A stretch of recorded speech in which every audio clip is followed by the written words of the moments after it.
acercándonos más y más al corazón de Dios, a conocer esa buena voluntad agradable y perfecta. Entonces, ¿qué debemos de hacer?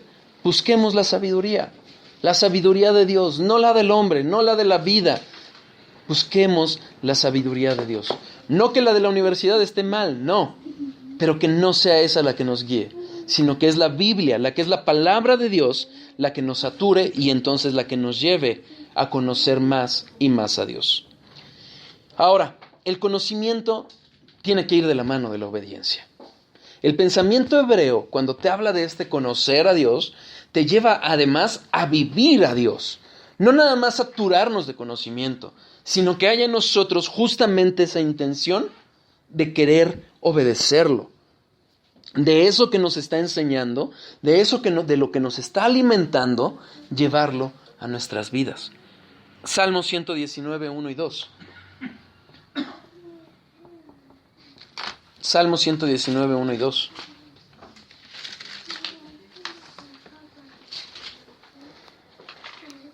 Bienaventurados los perfectos de camino, los que andan en la ley de Jehová. Bienaventurados los que guardan sus testimonios y con todo corazón le buscan. No es nada más conocer por conocer, no es nada más decir, ay, mira qué bonito es Dios. No, es realmente el verdadero conocimiento de la palabra de Dios nos va a llevar a verdaderamente amarlo. No como un sentimiento humano o como luego venden en los movimientos carismáticos de alza las manos y tú ya estás enamorado. No, verdaderamente conocer a Dios nos va a llevar a esa transformación. ¿Por qué? Porque lo vamos a descubrir, lo vamos a amar y vamos a buscar, a querer realmente agradar a ese Dios. Quizás por eso muchas veces se nos hacen difíciles los mandamientos, porque no estamos conociendo a Dios. Pero para los verdaderos hijos de Dios, los mandamientos van a dejar de ser gravosos. El perdonar ya no va a ser difícil. El bendecir a tu enemigo ya no va a ser difícil. ¿Por qué? Porque vamos a estar conscientes de que Dios nos perdonó mucho, mucho de lo que, más bien todo, pese a su santidad y nuestra pecaminosidad. Vamos a ver que esa distancia entre Dios y nosotros, por nuestra santidad, sería inmensa y nunca la pudiéramos haber recorrido. Esa obra de Jesucristo en la cruz nos va a hacer más viva y más palpable, porque vamos a estar conscientes de lo que realmente hizo. ¿De acuerdo? Esa obediencia es caminar, es siempre ir en busca de guardar sus mandamientos. Juan 14:15, si me amáis, guardad mis mandamientos. ¿De acuerdo? Conocer, amar, obediencia. Josué 1:8.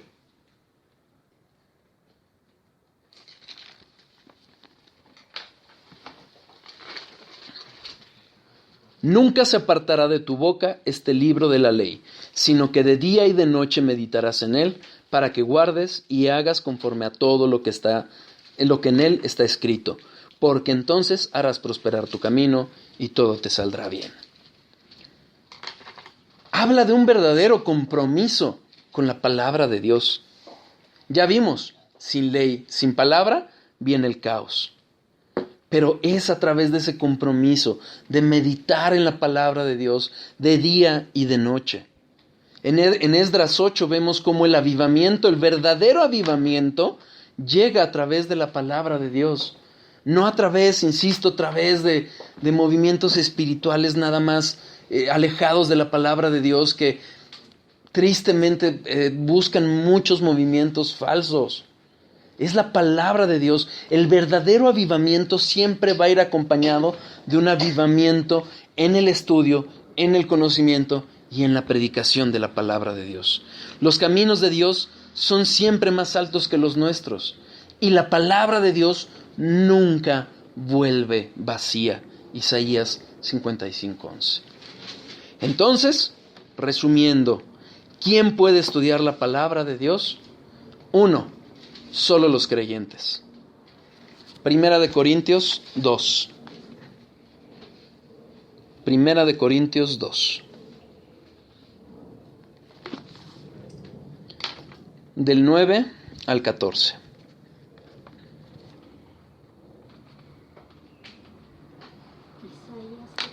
Isaías 55:11.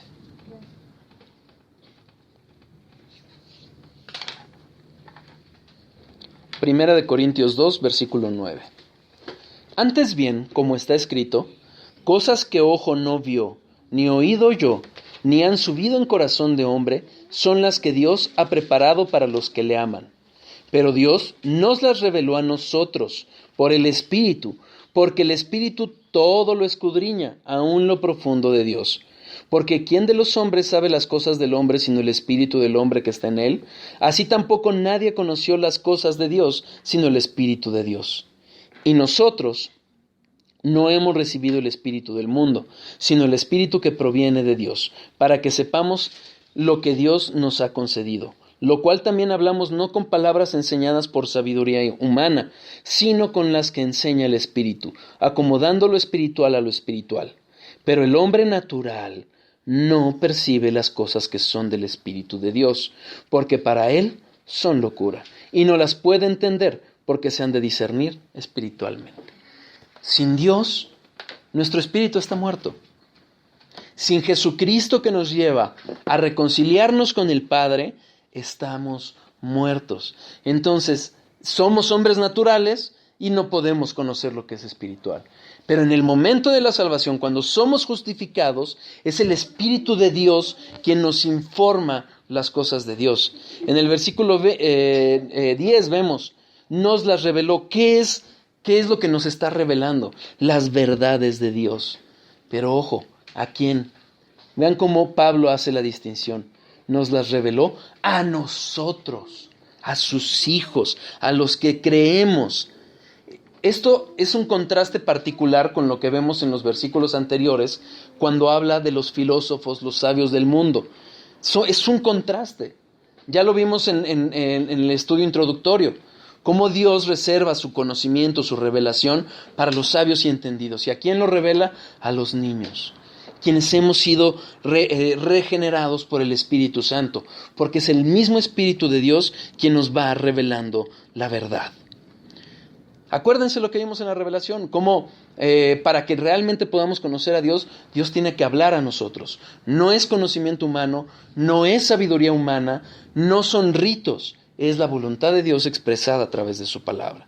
Solo el Espíritu de Dios conoce estas verdades y es Él el que nos lo revela. No pueden conocerlo los hombres naturales, no la pueden conocer. Yo no sé si ustedes han topado, hay gente que parece muy versada en la Biblia, pero no tiene el verdadero conocimiento de Dios. Hablan de un Jesús diferente, de un Jesús como un profeta, como un sabio, pero hasta ahí. Están velados sus ojos porque no es el Espíritu quien se lo está revelando. Nuevamente, por eso salen las sectas. ¿Por qué? Porque como dice 2 Timoteo 3:13, son engañados, engañan y ellos mismos son engañados.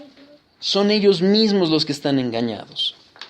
Juan 8:44-45, los hijos del diablo no pueden entendernos porque no tienen el Espíritu que se las revela. No pueden entender lo que es la palabra de Dios. ¿De acuerdo? Ya vimos el primer requisito, solo los creyentes. Segundo requisito, los diligentes. Hechos 17, 10-11. Hechos 17, 10-11.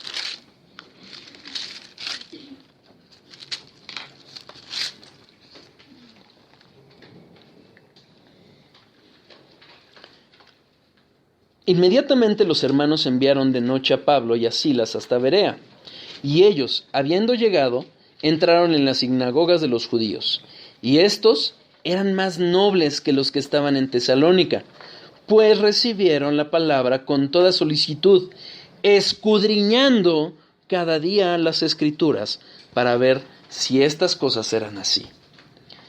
Hermanos, los de Tesalónica, los de Berea, eran más nobles. ¿Por qué?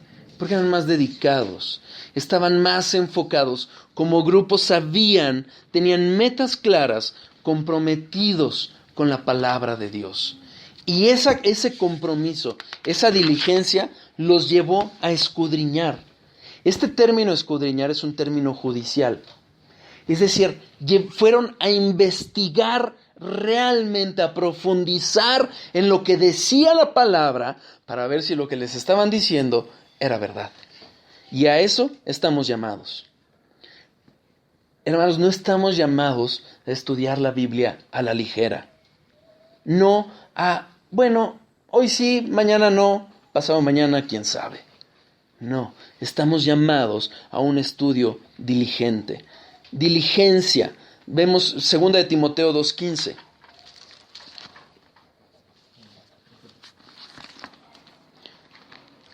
Procura con diligencia presentarte a Dios aprobado, como obrero que no tiene de qué avergonzarse, que usa bien la palabra de verdad. Diligencia, spoudazo, ese es el griego, spoudazo.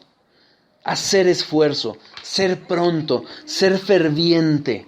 Tenemos que esforzarnos, tenemos que luchar por buscar esas verdades que están en la palabra de Dios. Si nosotros vemos aquí en 2 de Timoteo 2:15 dice que usa bien la palabra de verdad. Pablo era para sostenerse hacia tiendas. ¿Esto qué implicaba? Cortar pieles de cabras. Para cortar pieles de cabras y armar muy bien una tienda, tenía que cortarlas muy bien. Y justo usar la palabra de Dios se refiere a eso, a cortar derecho, a trazar derecho. No a nuestras interpretaciones, no a lo que yo quiero entender, no a cómo me gustaría que lo que dijera la palabra, no, atender a lo que realmente dice la palabra de Dios. Buscar, escudriñar y entonces entender lo que realmente está diciendo.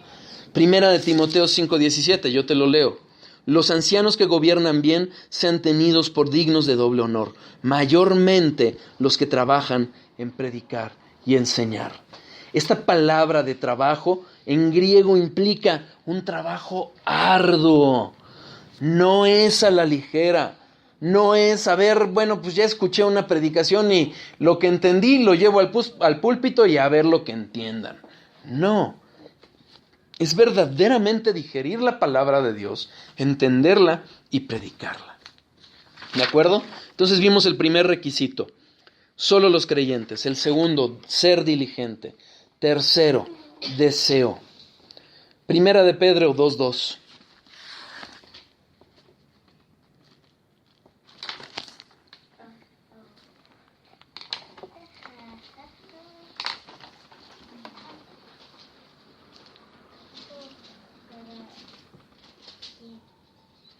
Desead como niños recién nacidos la leche espiritual, no adulterada, para que por ella crezcáis para salvación.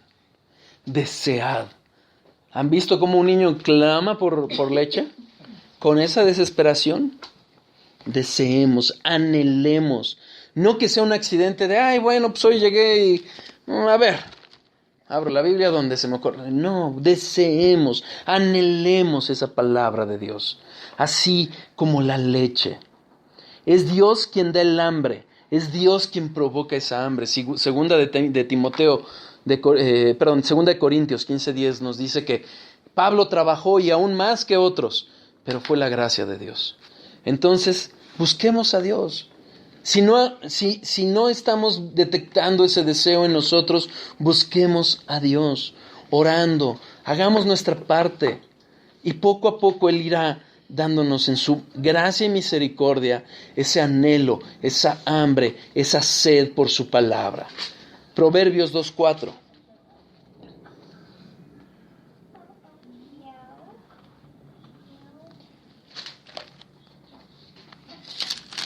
¿Han visto cómo se han despertado esas fiebres del oro en que va la gente buscando en ríos y demás a buscar esos metales preciosos? Dice la palabra de Dios: si como a la plata la buscares y la escudriñares como a tesoros, entonces entenderás el temor de Jehová y hallarás el conocimiento.